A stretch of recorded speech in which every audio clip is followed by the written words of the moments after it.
ഞാൻ എന്തായി കാണണേ? ഏയ് നിർത്തണ്ട നിർത്തണ്ട. ഞാൻ വെറുതെ വെറുതെ അത് തന്നെയാണല്ലോ ഒന്ന് മൂളാൻ പറഞ്ഞപ്പോ ഈ കുട്ടി പറഞ്ഞത്. അത് പിന്നെ കുറച്ച് വാസ്തവം ഉണ്ടായിരുന്നു വെക്ക. ഇതോ പണ്ട് കുട്ടിക്കാലത്ത് കുറച്ചെന്തൊക്കെയോ. ഇക്കണ്ട കാലം മുഴുവൻ ഒരുമിച്ച് കഴിഞ്ഞിട്ടും ഒരിക്കൽ പോലും താൻ, അതും ഞാൻ ഇങ്ങനെ ഒരു സംഗീത ഭ്രാന്തനാണെന്ന് അറിയാമായിരുന്നിട്ടും ഈ കുട്ടി പറഞ്ഞപ്പോ ഞാൻ പരാതി പറഞ്ഞതല്ല. വായിക്ക വായിക്ക. അയ്യോ എനിക്ക് പേടിയാ.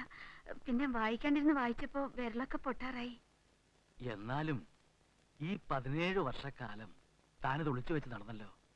ഞാനൊരു വിഡ്ഢിയാൻ. അറിഞ്ഞത് എത്രയോ തുച്ഛം, അറിയാത്തത് എത്രയോ ഏറെ.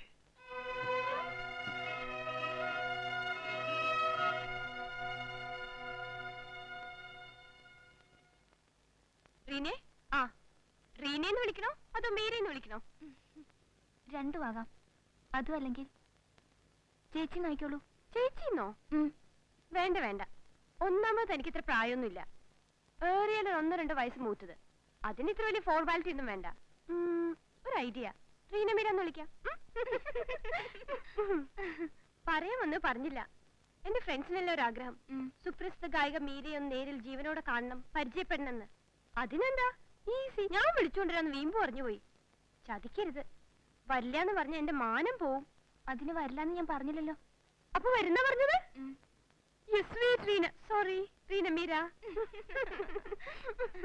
ഓഡിറ്റോറിയത്തിനകത്തല്ലേ പ്രോഗ്രാം? അതെ. സൗണ്ട് സിസ്റ്റം നേരത്തെ ടെസ്റ്റ് ചെയ്യണം. എക്കോ ഉണ്ടോന്ന് നോക്കണം. എന്തൊക്കെയാണോ അതൊക്കെ ചെയ്യാം. എന്നാ പിന്നെ ഞങ്ങളൊരു അഡ്വാൻസ് കൊടുക്കണമല്ലോ. കൊടുത്തോളൂ. അയ്യോ, ഞാൻ സാറ് വാങ്ങിച്ചാ മതി. ഗാനമേള നടത്തുന്നത് കുട്ടിയാണ്. അഡ്വാൻസും ബാക്കി തുകയും വാങ്ങേണ്ടത് വേറെ ആരുമല്ല. ആദ്യത്തെ സ്റ്റേജ് പെർഫോമൻസ് ആണ്. ഈശ്വര എന്ന് ധ്യാനിച്ചിട്ട് ഐശ്വര്യമായിട്ട് വാങ്ങുക.